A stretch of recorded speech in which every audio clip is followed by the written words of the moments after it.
Thank you. I'm delighted for this very kind invitation. I'm using this one, right? Cheers. Thank you. So they say that every proper symphony must have four movements. I can't promise you a symphony. I'm tone deaf. But I'm definitely going to have four parts to my talk. In the first section, I'm going to talk about how I came to be involved in this particular line of innovation work. And then I'll tell you about our present, some of the upcoming activities that we have planned, and then finally a bit of theory based on the learnings that we've had in the decade that we've been doing this work. So, sometime around 2003, 2004, I was an immigrant in Europe, having left Ghana as a civil rights activist, particularly in the student movement. And I felt at that time that my prospects were limited if I stayed in Ghana. So I migrated to Europe to try and find my fortune, so to speak. I found myself gravitating towards more and more activist activities instead of education. But eventually, something else happened to me that marked a change in my life. And that is that I started to develop skin allergies. I had these really extreme skin allergies. Somebody advised that it could be related to diet. I had significantly changed my diet, having lived in Africa all my life till then. And it might have something to do with the chemicals in the food that was in the UK. So he suggested that, why don't you try organic food? It's worked for me, might do miracles for you as well. So I did shift to organic food. And then one day I was standing in the supermarket holding this box of cereals, and I realized I was paying more than 50%, compared to the ordinary cereals. And the only reason I was doing that was that there was this seal on there that said Soil Association certified. So there's this organization called Soil Association that had gone into the farms in Europe, done all these tests, and concluded that this product was indeed organic. And because of that fact, and because of that trust, I was willing to pay 50% more. I had shifted to organic by that time of about 3 months or so, and I was already seeing effects in my body. But it was quite obvious that what was more important, if I wanted to shift a brand or something like that, I wouldn't wait to see the effects before. I would have to take the word of that certification body, which was Soil Association. Now that brought a series of ideas to my mind, and I partnered with a number of PhD students to launch a program that intended to use technology to make organic agriculture more efficient. And the reason why we thought you had to make it more efficient was that from my point of view, we had all these farmers in Africa who were growing their food organically by default. Often because they couldn't afford the chemicals. And unfortunately, they didn't have these seals that could allow them to sell it for 50% more or 100% more. And I thought, well, maybe we could solve that problem. We could find a way to put them into cooperatives and then bring these certification bodies to Africa. They want to do good after all. And they will be happy to get farmers in Africa also selling organic food. So this should be a win-win for everybody. So we got the farmers to get a few of them, horticulture in Ghana, and then try to get Soil Association and a few other organizations to go to Ghana and do the certification. We realized that unfortunately for us, despite the fact that obviously African farmers are quite, poor and can't pay, Soil Association and consultants of that nature were not willing to charge less. So we needed to find about $6,000 a day to fly in these consultants to do the certification. We thought that was crazy. We weren't going to have that. So what if we could use a technology platform that could connect their farmers directly to the supermarkets and eventually to the consumers? Then we wouldn't need any middleman to come in there and do the certification process. We can have local certification agencies do this, but you could link them up to the supermarkets directly, and that could solve the problem. Long story short, we set up a business, as you usually do when you have a nice idea, and we tried to get this off the ground. I'm sure you are anticipating what I'm going to say. We failed miserably. We failed obviously because the farmers didn't have the support that they themselves needed in order to get on our platform. And they felt that, to be able to go through that hassle, we should pay them. We should give them the resources to be able to get that done. And we thought we were doing them a favor. Obviously, nobody had asked the opinion. So that was my first experience of social entrepreneurship. Luckily for us, even though we'd failed spectacularly, around the same period, another problem emerged, which had a similar aura. And that is this problem of counterfeit medicines. A big documentary on BBC had shown that some criminals, in order to cut costs in making fake pediatric medicine, had put antifreeze as the ingredient to stabilize the medicine because it's very expensive to use centrifuges. Now, this antifreeze, unfortunately, did overdose the medicine for that particular batch, and about 100 young infants had died, some of them in Nigeria. initially it was just, oh, this is such a bad, development, how terrible, how horrible. But then the more I thought about it, the more I realized that this was the same problem in the different groups. The issue of whether my daughter or my child is getting the right medicine and whether I'm getting the right organic product is very similar. It's all to do with whether you can automate the process of trust assurance. And in that regard, it was not that difficult for us to repurpose the technologies that we had developed for organic agriculture to serve the area of health. So that was the origin of mPedigree. We set off trying to be a non-profit because our problem, our understanding of the situation was that this was a social issue. And if we were a non-profit, we could bring together the right partners in the technology domain, in the regulatory domain, but also from consumer activist organizations to build a platform that would address the issue of counterfeiting. We managed to get Hewlett-Packard on board, HP, at that time the world's largest technology company. We managed to get big telecom companies on board. And we decided eventually to try and reach government. Immediately it wasn't successful, but there were pharmaceutical companies that were willing to do it even without the participation of the government regulator. So we rolled out a pilot in 2007 in Ghana. Got a lot of media attention.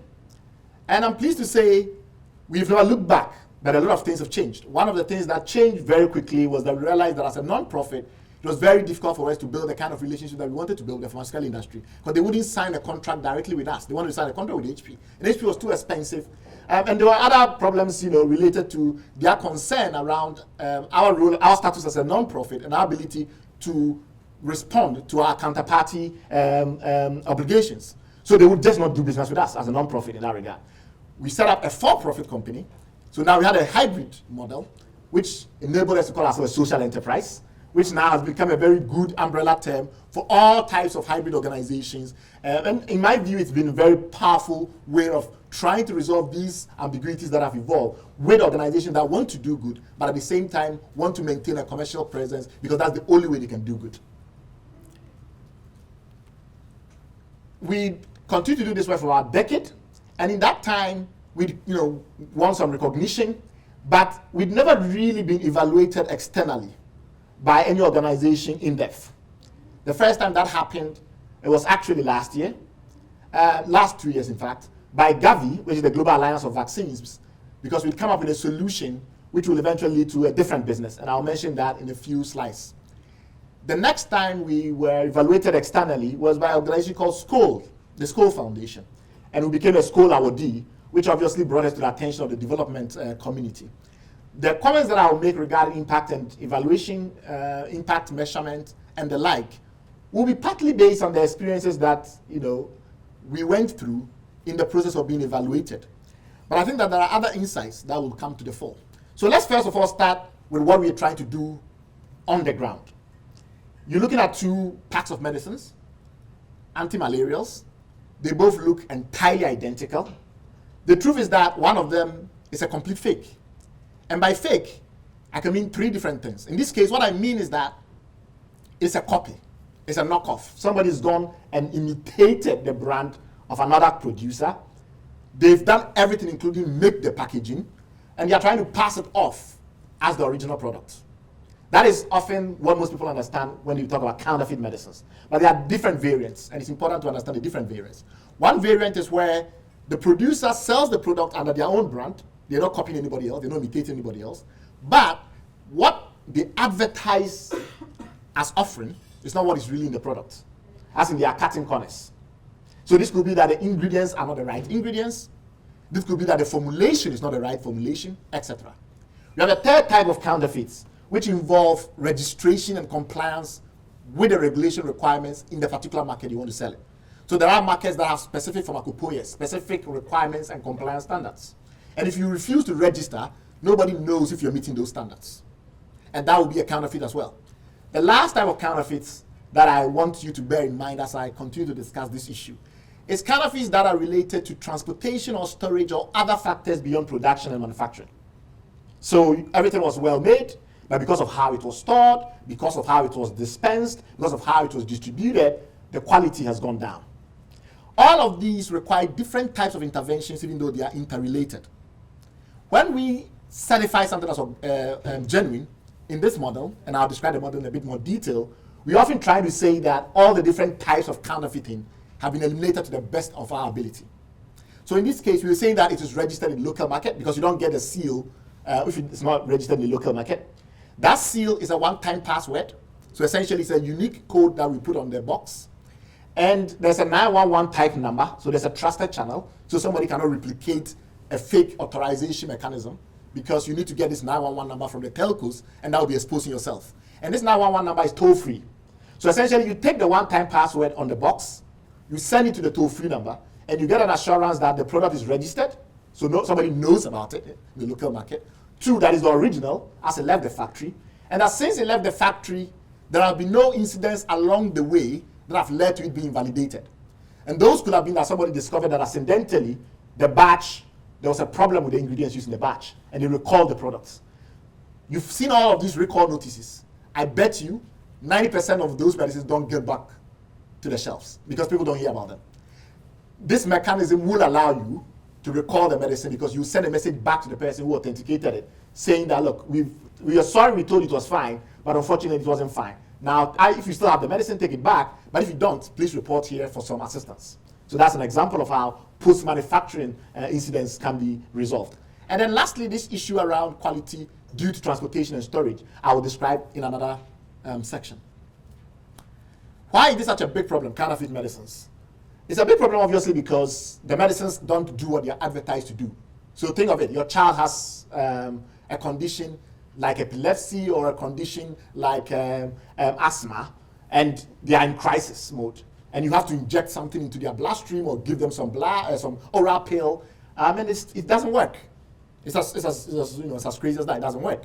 And in some instances, the product is poisonous because it was made under most terrible conditions. So we've seen instances where the products have rat poison in them. That's an example. And other bad stuff.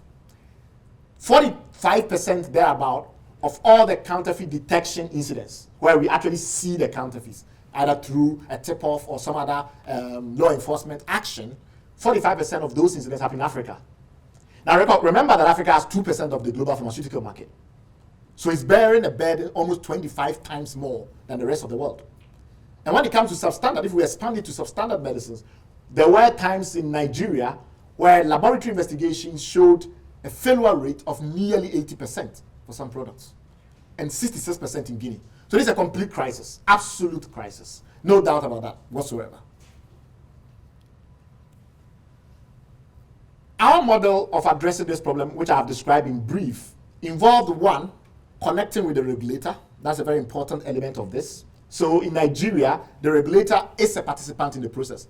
They require that all anti-malarials and all antibiotics must have this solution. That means, therefore, that as a registered manufacturer of medicines, you need to log into our mechanism to get these one-time passwords. And you can only do that if you are properly certified. We have a mechanism to link inspection data into that. So which means every time that they come and do an inspection, if you are validated, your status remains active. If not, you cannot access the system to continue to dispense the one-time passwords for the products. So that's the regulatory dimension. The other dimension is obviously distribution and retail. So one of the first things that we did was to make sure that the retailer or the pharmacist was involved. How do we do that? By giving them themselves a tool so that when they receive the products from the distributor, they can do their own verification before they pass it on to the consumer. And the reason that we did that was to enhance the trust element of this. Because part of the problem with solutions like this is that they can interrupt existing trust relationships. So I always go to my pharmacist when I have a headache, and then they tell me what to do. Oh, go see a doctor, or this time it's not really a matter of going to see a doctor. Here is medicine for you. And now I'm checking whether the medicine they've given me is genuine. That can break the trust relationship. If, on the other hand, good pharmacists know there are bad pharmacists out there, then good pharmacists are in a position to do the check first and then pass it on to the patient. And that can actually strengthen the relationship between the pharmacist and the patient. So it's like, look, I'm one of the good pharmacists. And to assure you of that, here is technology that I have myself used to verify that the product coming from upstream is actually genuine medicine. So this is one way that you can utilize in order to strengthen the bonds within the supply chain.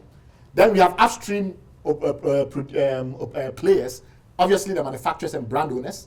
They get that data ahead of other players in the supply chain giving them the data. So if you think of it, in the past, if you are a manufacturer of products, you only rely on distributors to give you intelligence about how your product is doing. Why? Because you wait till they place an order. Now you know when the products are being bought, sometimes ahead of the distributor. So you're not reliant on a distributor whose loyalty may be to multiple brand owners or multiple manufacturers. And that is very important in terms of market intelligence to understand how your product is doing without relying on middle of the chain supply actors. So that has been quite important for the manufacturers of the product. So what you see is a multi-stakeholder model where the manufacturer has a reason, not only because they want to prevent counterfeit versions of their products on the market, because those counterfeits compete with their own brand, but also because they get actionable market intelligence from the field immediately, which they can input into their own models for how they engage with that particular market. And then you have the patient, and then you have the regulators. Healthcare professionals can be integrated because of pharmacovigilance. If there is a problem, who do you report to? We have a e-health application, which we haven't rolled out widely, but which will make it possible, if it moves to scale, for doctors, when they've observed these patterns, to input more intelligence. So essentially, I did a prescription, the person checked the prescription, it came back that that particular box they bought was fake. It was from this particular pharmacy. Obviously, that information has moved to the regulator, but I, as a healthcare professional, can also connect with my colleagues about what is happening in the market, in the local market. And so these integrated dynamics, to my mind, are very critical. And I'll make a few comments downstream about why they're important, even more so than you might imagine. The other factor is obviously the social determinants of health move beyond medicines. Medicines are not the only critical influence on whether people are healthy or not.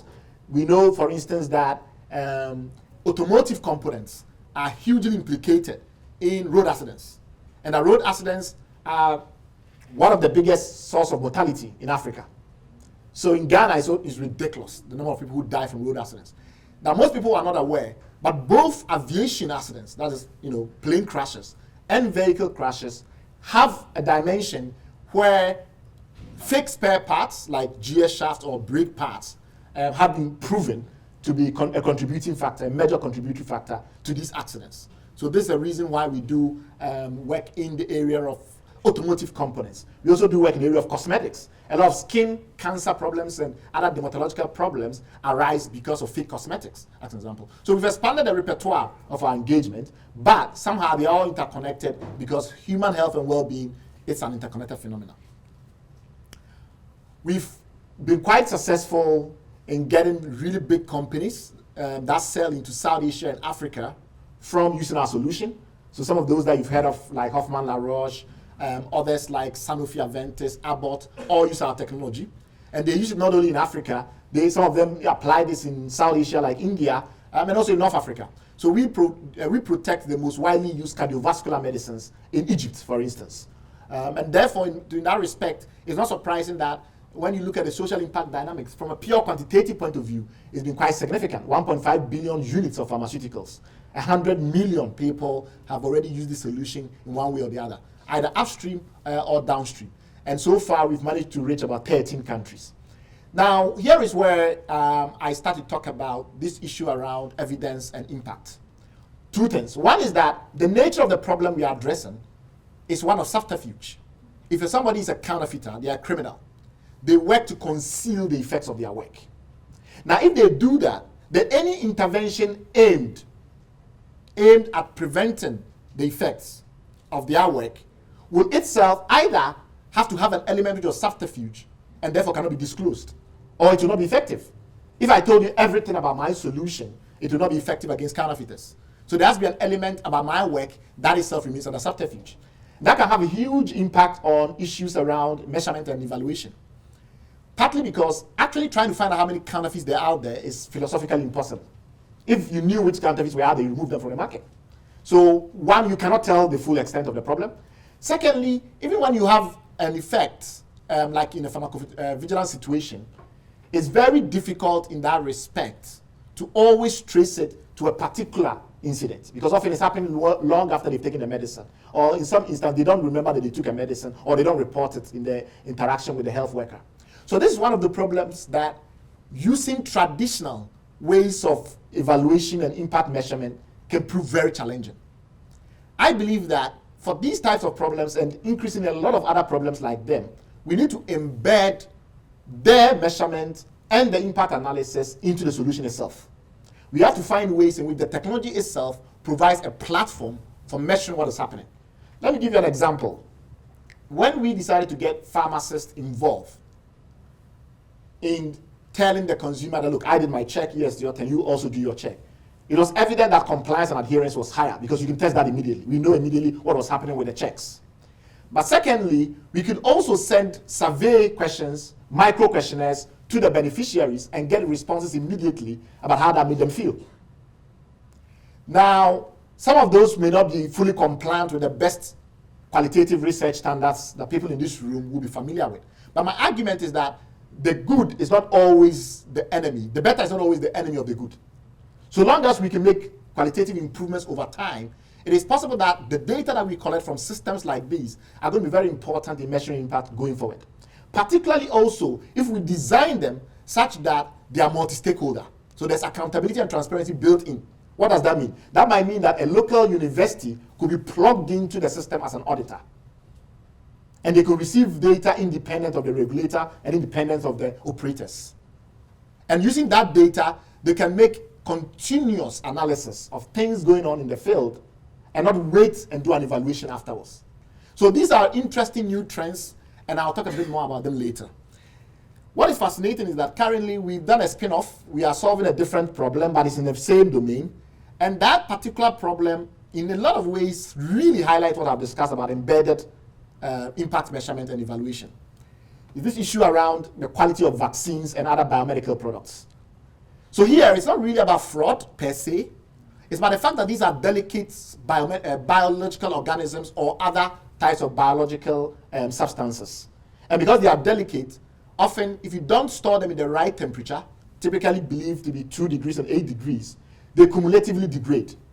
So we've come up with a solution where we apply a polymer on the outer packaging of the vaccine or the biomed. So if it's insulin, on the container, the surface of the container, we apply a little polymer made of liquid crystal. And because the polymer reacts to temperature cumulatively also, so it makes slow changes over time, it leaves a distinct pattern based on a unique temperature profile that the product went through. We take tens of thousands of pictures of these unique patterns, and then using a very basic algorithm, GN, we are able to classify what each pattern means according to a thermotropic index. So you're able to say that, okay, if you see this pattern on the bottle, it corresponds to this particular type of temperature profile and this thermotropic index, etc., etc. Now that enables us to put a model on the phone, and the nurse is able to scan the vaccine bottle or the container and instantly be told if the product has been exposed to the wrong temperature. Now, this is much better than systems that use color changes or something like that, because it's not, it's subject to machine intelligence, which for a lot of things that are sensory measurement based are actually quite superior. So if you want to detect whether something is red or blue or a combination of multiple changes, typically the human eye, because of ambient light, because of people that are short-sighted or are colorblind, whatever, the error rate is far higher. So having machine intelligence do that is one of those areas where you can really complement health workers. And this is what we are doing with this.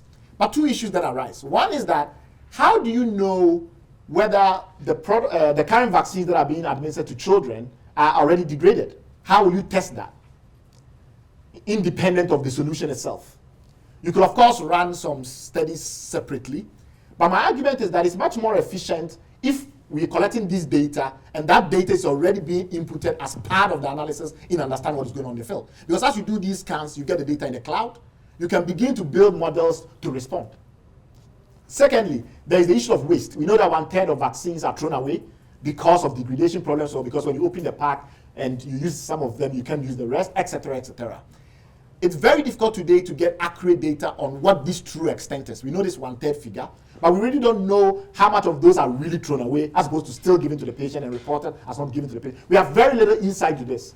You could design an experiment that finds out information, but I argue that using the technology itself as the mechanism for obtaining the information might be more efficient. And it may not be gold standard RCT, but over time, you could build some really powerful insights into what is happening in the field. So what have we learned? One, we've learned that increasingly, most technology first of all, everything is being cyber-enabled. We live in a world where almost everything is being digitalized, so that's an important point. But beyond that, integrations is extremely critical. Before we could roll out, we had to integrate into as many as 24 telecom companies in time.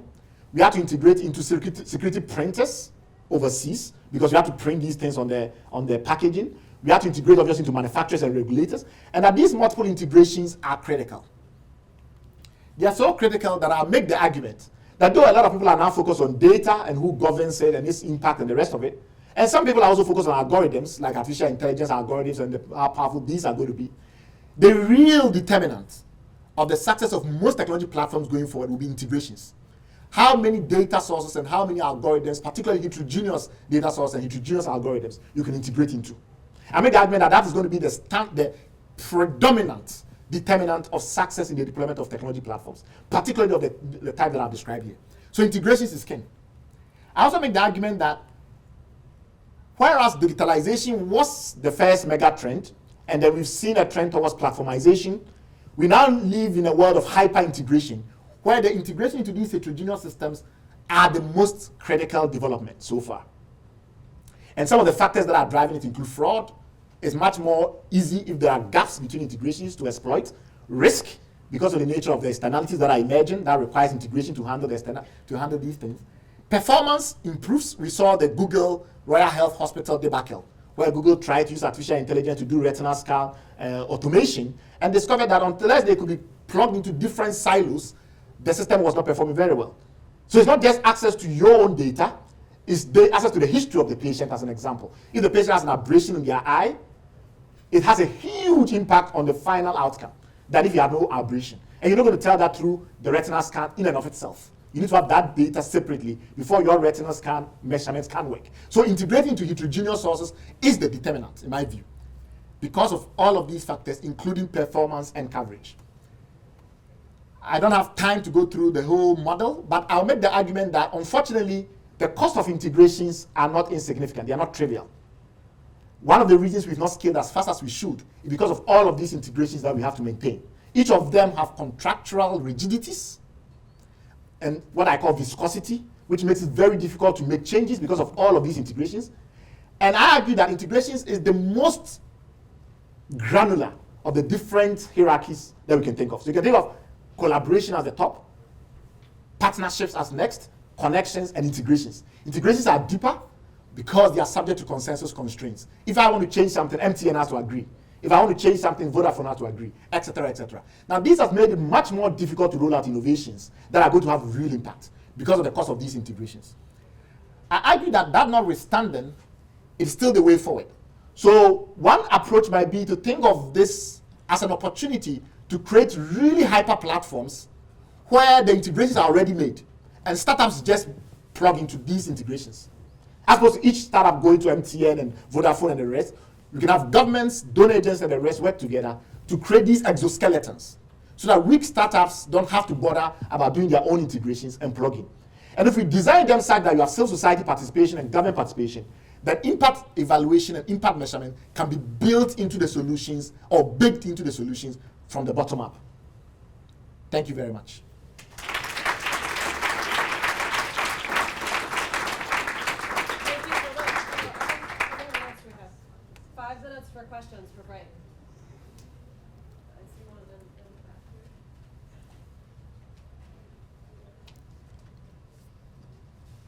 here. Yeah, thank you. So my question is on, I saw something on seed sector. Yes. So seed sector is one of the sectors that has counterfeits. Mm-hmm. And there is a huge issue because what I see with this technology is that it's digital. Mm-hmm. And you can think of our rural farmers, they are not digital as such. Mm-hmm. So this farmer moves to a shop, he has a small phone that cannot be able to, scan and get to know whether this is a counterfeit or not. And so it's very complicated, especially when the formal sector is integrated with the informal sector. So that's a huge thing that we have tried to, I was involved in counterfeit study. And I think you said tried to work on it, but it failed. Because the informal sector, which you can't actually legalize unless you deal with the government itself, then it becomes a huge problem. So I want to understand from you whether you pattern with governments so that because the government is the biggest regulator when it comes to counterfeits. So I just want to understand that, and how are you factoring in the issue of rural people who are not digitalized? Thank you. So, I mean, we have real-world examples to illuminate the situation, and that is the case of Kenya. So in Kenya, we are plugged into the main seed regulator, KEPHIS. So KEPHIS' platform is integrated with us, which means that when they go and inspect the germination of the seeds and all of those things, they upload the data into the platform linked to the batch.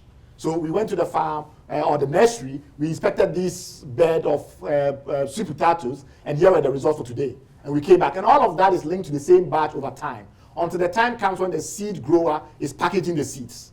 We know which batch it came from and all the inspection data to that point. When the seeds get to the agro dealer, the agro dealer is also able to check themselves. Where it's interesting is that they don't need a smartphone because of the one-time password that I mentioned. These are human readable codes, where the farmer, using the same action that they use to currently top up their cell phone. So penetration rates, even in the rural areas, about over 70%. In places like Kenya, about 80% of farmers in the rural areas have phones because they have to call to sell their produce and the rest of it. They top up the phones when the phones run out of credit. So they are able to follow basic mnemonic steps, and that is part of the human-centered design approach. You have to look at the existing actions that they are comfortable with in your ergonomic design. And the ergonomic design was that you key in the code and then it loads up. And where we think that we have a particular set of behavioral outcomes we are looking for, we can incentivize you using airtime or other factors to reinforce the behavior.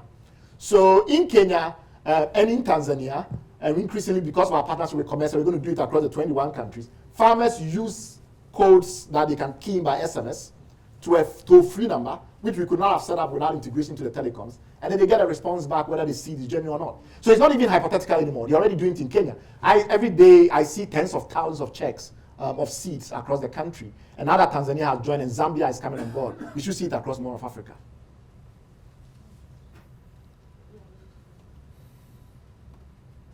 Hi, thank you so much for your presentation. But when you just lastly mentioned, I was a Peace Corps volunteer in Zambia where I worked in a rural community, and one of the issues in my clinic was that the solar power that we had was only for the refrigerator for the medication.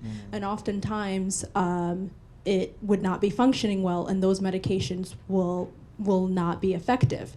And so I think this is a lot more to do with staffing the clinic and the resources with the government, but I wonder if there's a factor and correlation with being able to supply more solar energy for these facilities to be able to better house and storage these medications. So the way that I see it is that you have an infrastructure problem, which is a hard infrastructure problem. You need to put out a cold chain, which is how these refrigerators working. But there's also a soft infrastructure problem, which is the accountability that makes sure that when these fridges break down and money is devoted to them, somebody doesn't refuse to fix them. So the way that we see it is we come in with a soft infrastructure side. Somebody else has to invest in the hard cold chain, but we're keen on making sure that when the medicine is about to be injected into the bloodstream of that infant, there is a point of care check whether the medicine was indeed stored properly. And if there wasn't, the data have to flow backwards and using triangulation to figure out where was the break in that cold chain. Because if we don't know what is happening on the ground, if we don't know that the solar panel broke down or the solar fridge was not working, we can't fix it. So unless there is a mechanism that can put a spotlight on these things on the ground, I struggle to see how we're going to make the interventions, even if we invest in the hard infrastructure. So I see it as a two-pronged thing.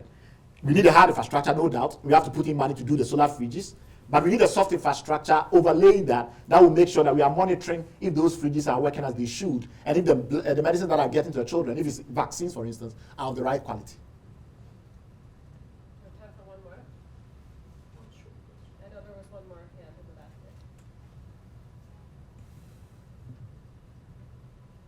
there. Hey, you mentioned that the pharmacists have an incentive to verify the medicine in front of the consumers to maintain their reputation. But that relies on the consumers being aware and appreciating this verification process. So I wonder if you know to what extent consumers of pharmaceuticals and other products that you are involved with in these countries are aware of your verification process? And as a startup, how did you achieve that level of consumer awareness? So that's absolutely the biggest challenge we have, consumer awareness. So you're absolutely right. It's very difficult without a huge marketing budget to get everyone to do that. It depends on who we are able to partner with, particularly at an integration level, not just a collaboration level. So in those countries where we have an association level engagement with the pharmacists, like in Ghana, where the Association of Pharmacists themselves are our partner, they are simply able to make this, put in a poster in every pharmacy and get it going. In Ghana, it hasn't been necessary because we don't have the same penetration with medicines. In Nigeria, on the other hand, we have the regulator. So the regulator requires that you put the poster in your pharmacy telling people what they can check, etc. It still leads to some gaps in awareness. Where it's important, though, to my mind, is where you use the incentives that already exist in the marketplace to change behavior. So pharmacists know they are competing with shady pharmacists. If the pharmacist next door buys their products at 10% or 30% what you buy yours at, they are undercutting you. So you have a lot of incentive to work with us to weed those bad pharmacists out. And one of the ways you could do that is to continue to remind the patient, that with my medicine, you can check for yourself. Because that would mean that they change their behavior. When they go to another pharmacy, they will check. So we have to think of it of the competitive pressures for behavior change. Who are our allies? Our allies are anybody doing good stuff in the market. All the trustworthy people. Who are our enemies? The people that are trying to disrupt the system. So we need to get the people that are trustworthy on our side in order to kick out the people that are shady. And I think that is how you get some degree of involvement in all of these processes.